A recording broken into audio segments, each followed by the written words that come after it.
Assalamualaikum warahmatullahi wabarakatuh.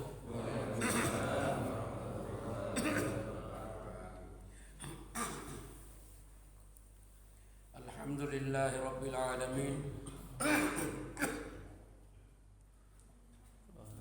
Alhamdulillahi rabbil alamin. Wa sallallahu ala sayyidina Muhammad wa ala alihi wa sahbihi ajma'in, amma ba'du. Bapak-bapak dan ibu-ibu sekalian yang dirahmati Allah Subhanahu wa ta'ala, kemarin kita bicarakan tentang ar-rayah, kepada siapa Rasulullah akan menyerahkannya.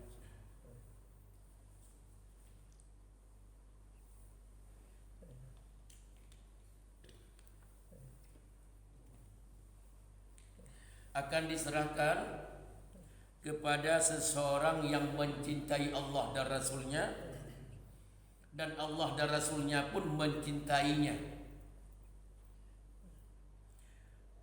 Mendengar begitu, manusia tidur semuanya malam-malam, istirahat. Dan pada saat istirahat, sebelum mereka istirahat, bisik kiri dan kanan mereka bertanya, siapa yang akan diserahkan? Kepada siapa yang akan diserahkan ar-rayah, bendera tersebut? Bendera itu bendera peperangan untuk memimpin perang. Falamma asbahan nas, begitu pagi, ghadaw ala Rasulillah kulluhum yarju ay yu'taha. Semua sahabat Nabi setelah begitu pagi, mereka ramai-ramai ketemu Rasulullah sallallahu alaihi wasallam dengan harapan, mereka ketemu Rasulullah semuanya dengan harapan yarju ay yu'taha, mudah-mudahan bendera yang dijanjikan untuk menjadi pimpinan perang di Khaybar itu, jatuhnya bendera itu ke tangan mereka masing-masing. Saya mengharapkan maunya ke saya, si fulan mengharapkan maunya dia, si fulan mengharapkan maunya bendera itu diserahkan kepada dia. Bendera itu bukan main-main, bukan dada ayam, bukan kambing guling, bukan makanan enak. Bendera itu sebagai pimpinan perang, bertanggung jawab tentang kemenangan. Tapi mereka semua ingin, semua rebut-rebutan untuk maunya Rasulullah diserahkan bendera kepada saya. Saya ingin menjadikan perang ini menang. Saya mau menjadikan bendera ini Rasulullah serahkan kepada saya. Bukan mengelak. Ini tugas berat. Tugas memimpin umat Islam untuk melawan musuh. Ini bukan tugas kecil, bukan tugas bagi-bagi uang, bukan tugas bagi-bagi menteri. Tugas ini tugas hidup atau mati, selamatnya umat Islam atau di bumi hanguskan umat Islam. Tapi masih mereka mengharapkan maunya, semuanya mengatakan maunya saya, maunya saya. Ini bukan persoalan enak. Kalau di kita saya yakin 100% akan mengelak. Kita mengelak, bukan mengharapkan, mengelak. Jika perlu subuh-subuh pagi-pagi, kagak ketemu Nabi tidur di rumah, daripada diserahkan kepada kita, mending kita gak usah lah. Tapi sahabat tidak. Urusan menegakkan antara kebenaran dengan kebatilan, urusan menegakkan antara kebenaran sekali lagi dengan kebatilan, untuk memerangi musuh-musuh Allah, maunya saya pimpinannya, mau saya Rasulullah mempercayai saya sebagai pemimpin barisan umat Islam. Ini bukan bagi-bagi kue, tapi mereka tidak mengelak, malah semua mengharapkan. Begitu melihat sahabat-sahabat semua datang, ada yang belum datang. Ditanya, sebab salah satunya, Aina Ali bin Abi Thalib? Ini ada yang kelihatan nih. Seperti Ali belum datang nih, kemana? Ali bin Abi Thalib kemana? Kok tidak muncul? Faqila, ada yang jawab di sana, ya Rasulullah, huwa yashtaki ainaihi. Ali bin Abi Thalib sekarang di rumahnya. Kenapa? Matanya sakit. Ali bin Abi Thalib, Sayyidina Ali, matanya sakit.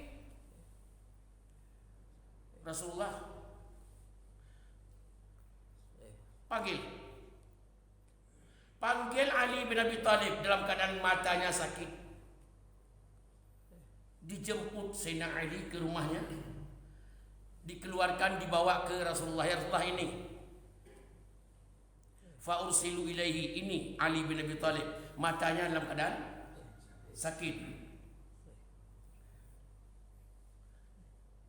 Fa basaqa Rasulullah sallallahu alaihi wasallam fi ainihi. Apa yang dilakukan oleh Nabi? Didekatin Ali ke depannya, dipegang matanya. Fa basaqa, basak itu diludahin. Rasulullah meludahi matanya Sayyidina Ali dengan liurnya. Begini, maaf. Diludahin ke matanya yang sakit tadi. Wa da'alahu, dan Rasulullah berdoa. Tidak hanya meludahi air liurnya ke matanya Ali bin Abi Thalib yang sedang sakit, wa da'alahu, bahkan mendoakan supaya Allah menyembuhkan kedua mata Ali bin Abi Thalib yang sedang sakit itu. Apa kejadiannya? Detik itu juga fabara'a, sembuh pelan-pelan dari merah menjadi bening dan putih mata biasa saja. Hatta ka'allam yakun bihi waja', hatta ka'allam yakun bihi waja', seakan-akan Ali bin Abi Thalib seumur-umur belum pernah sakit matanya. Seakan-akan begitu sembuh, bukan kembali kepada semula, kembali kepada melebihi baik yang semula. Allahu Akbar. Ini yang perlu dicamkan pagi ini. Poinnya apa? Ini poin hadis yang perlu diamalkan. Pertama, dengar baik-baik poin hari ini dan amalkan, camkan. Urusan agama, walaupun tidak ada gaji, tolong jangan mengelak ya. Biasakan jangan mengelak. Karena tidak dibayar, jangan coba-coba mengelak. Anda kurang iman. Orang yang beriman bukan urusan bayaran. Urusan ini urusan antara keadilan dan kebatilan, di antara kebenaran dan kezaliman. Ini jelas masalahnya. Tanpa dibayar pun maunya Rasulullah mempercayai saya sebagai ketua. Jangan mengelak urusan kebaikan. Jangan lari dari kebenaran.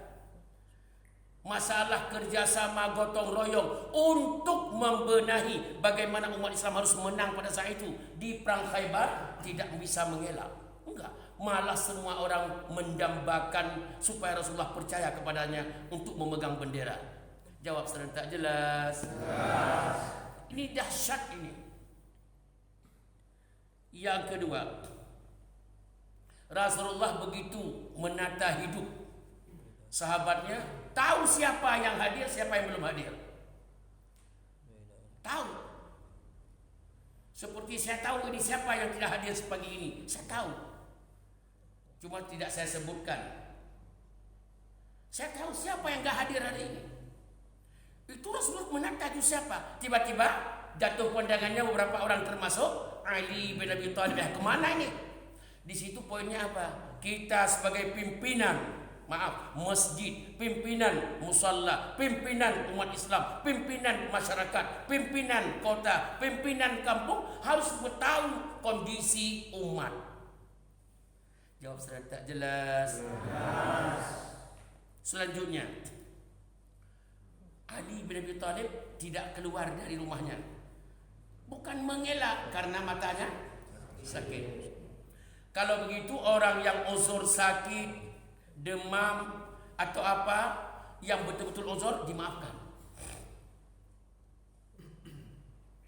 Itu pun tidak dibiarkan, diperhatikan sejauh mana sakitnya. Rasulullah panggil yang sakit. Begitu dilihat Rasulullah, matanya merah sakit sekali. Rasulullah melihatnya Ali bin Abi Thalib sedang mengeluh tentang matanya. Begitu sampai dijemput, kenapa Ali sakit matanya? Dipegang matanya dan diludahin dengan air liur Rasulullah sallallahu alaihi wasallam, dan Rasulullah berdoa untuk kesembuhan Ali. Di sini 3 poin. Poin yang pertama, orang yang sakit itu kalau bisa Anda jenguk. Kalau tidak bisa Anda jenguk karena kepentingan rapat DKM, kepentingan rapat RT, kepentingan rapat DPR dan sebagainya, Anda jemput. Takut-takut nanti bukan persoalan jemput itu. Sakitnya apa? Pastikan dulu. Bukan jemput karena menjemput pengganti sebagai ganti daripada kita membesuk. Bukan jemput marah-marah. Sebenarnya kita besuk dia, cuma dijemput, lihat sakit bagaimana. Begitu Anda lihat orang sakit, Anda usahakan dia sembuh dengan membantu obat-obatan melalui cobaan Rasulullah. Rasulullah pada saat itu hanya meludahi. Itu pengobatan namanya. Meludahi ke matanya. Dan tidak hanya itu, ikhlasnya yang namanya Rasulullah. Ikhlas enggak usah ngomong lah. Nabi kalau berbuat langsung berwada'alahu, mendoakan Ali matanya supaya sembuh. Apa kejadiannya? Detik itu juga dengan berkah liur ini belum kita ngomong liur Rasulullah tersentuh matanya dan berdoa. 2 poin tinggi. Pertama, liur Nabi bukan liur biasa. Air liur Nabi bukan air liur biasa. Penuh berkah di liur Rasulullah sallallahu alaihi wasallam. Kena mata yang sakit sembuh. Kena makanan yang sedikit berkah. Kena orang gelisah tenang. Liurnya Rasulullah bukan liur sembarangan. Fabasaqa, Rasulullah meludahi ke mukanya, fi ainaihi. Setelah beliau meludahi matanya dan wada'alahu, mendoakannya. Kalau begitu poinnya apa? Seakan-akan merupakan sebuah kewajiban kepada kita untuk mendoakan orang lain sehat. Setelah itu faka'annahu ka'allam yakun bihi wajah. Seakan-akan seumur hidup Ali bin Abi Thalib tidak pernah sakit matanya. Saking kembalinya bukan ke semula, kembalinya kepada lebih baik daripada semula. Jawab serentak jelas? Poin-poin yang saya sampaikan jelas? Apa poinnya? Yang pertama, semua mendambakan. Kalau urusan agama semua melibatkan diri, malah berebut untuk menjadi pimpinan untuk urusan yang kebaikan agama tanpa imbalan. Di kita berebut kalau ada imbalan. Kalau nggak ada imbalan, nggak ada yang masuk. Tapi zaman Nabi tidak. Satu. Yang kedua, sakit Anda boleh menjadi alasan tidak datang kepada kebaikan. Tapi sebagai orang yang baik, yang terkenal punya kekuatan, manggil mereka untuk mengobati matanya, mengobati sakitnya. Kalau tidak Anda besuk dia. 2. Yang ketiga, ludah Rasulullah bukan ludah sembarangan. Syifaan min kulli da'in wa saqam, sebagai obat semua penyakit. Itu ludah Rasulullah, air liurnya Rasulullah. Kemudian orang yang sakit kita semua berdoa, bukan kalimat Al-Fatihah, bukan itu. Berdoa betul-betul. Ya Allah, si fulan bin si fulan, ya Allah sedang sakit sekarang, sembuhkan penyakitnya. Jika perlu kita suruh datang ke depan kita, bawa dia ke masjid, tidurkan di sini, ramai-ramai kita berdoa. Bukan sakit sebulan. Al-Fatihah. Datangin dia jika perlu ke sana atau ke sini, baca betul-betul. Ya Allah, si fulan sakit, dia orang baik, sembuhkan ya Allah, sembuhkan ya Allah, sembuhkan ya Allah. Amin serentak. InsyaAllah Allah sembuhkan. Jelas. Kemudian selanjutnya, Ali kembali kepada sehat seakan-akan tidak sakit. Terus rayah tadi kepada siapa diserahkan? Besok pagi. Besok pagi kita akan jelaskan siapa yang akan diserahkan rayah itu, bendera tadi, bendera pimpinan peperangan untuk memenangkan Islam. Subhanakallahumma wa bihamdika asyhadu an la ilaha illa anta astaghfiruka wa atubu ilaik. Jelas? Serentak jelas? Assalamualaikum warahmatullahi wabarakatuh.